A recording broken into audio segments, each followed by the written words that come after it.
লিবিয়ার দক্ষিণ অঞ্চলের এক নির্ভীক যুবক আমের মাহাদি মনসুর আল কাজ্জাফি চলতি বছরের হজ পালনের উদ্দেশ্যে রওনা দিয়েছিলেন সৌদি আরবের দিকে। কিন্তু যাত্রা শুরুর মুহূর্তে ঘটে গেল এক অবিশ্বাস্য ঘটনা।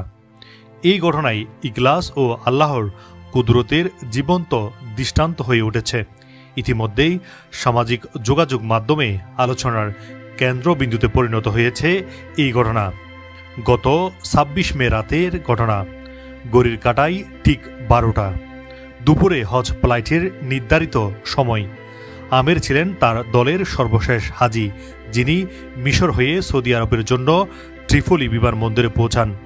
কিন্তু এয়ারপোর্ট পৌঁছানোর পরই নিরাপত্তা কর্মকর্তারা তাকে জানান তার পাসপোর্ট সংক্রান্ত একটি সিকিউরিটি ইস্যু দেখা দিয়েছে, যার কারণে তিনি প্লেনে উঠতে পারবেন না। বাকিরা বোর্ডিং শেষ করে প্লেনে ওঠে, আর আমের একা বসে থাকেন অজানা পরিণতির অপেক্ষায়। পরিস্থিতি দেখে এক নিরাপত্তা কর্মকর্তা দুঃখের সঙ্গে বলেন, আল্লাহ সবকিছুর উপর কুদরত রাখেন, হয়তো এই হজ যাত্রা তোমার কপালে ছিল না।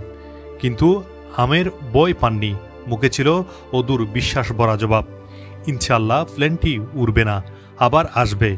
আমার নিয়ত হজ, আমি অবশ্যই যাব।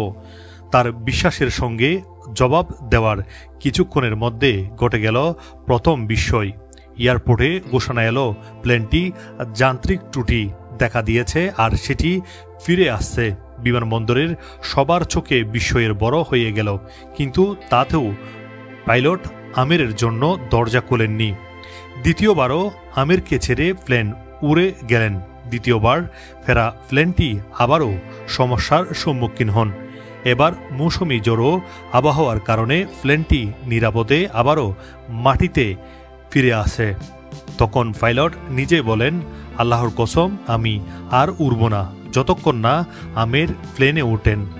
অবশেষে প্লেনের দরজা খুললে দেওয়া হয় শুধু আমিরের জন্য, আর তিনি উঠে পড়েন সেই বিমানে। সৌদি পৌঁছে হজ পালনকারীরা ওই যুবক একটি ভিডিও বার্তায় বলেন, আমার আনন্দ ভাষায় প্রকাশযোগ্য নয়। আল্লাহ তাআলার কুদরত দেখিয়েছেন। আল কাহার, যিনি নিয়ম ভেঙে দিতে পারেন। ঘটনাটি কেবল একটি ভ্রমণ কাহিনী নয়, বরং আল্লাহর একটি গুণ আল কাহার এর প্রকাশ। তিনি চাইলে সব রেওয়াজ, নিয়ম, নিরাপত্তা, এমনকি আবহাওয়াকেও পরাভূত করতে পারেন কেবল একজন বান্দার পবিত্র নিয়ত ও অটল ঈমানের জন্য। স্বাধীন বাংলা ডেস্ক।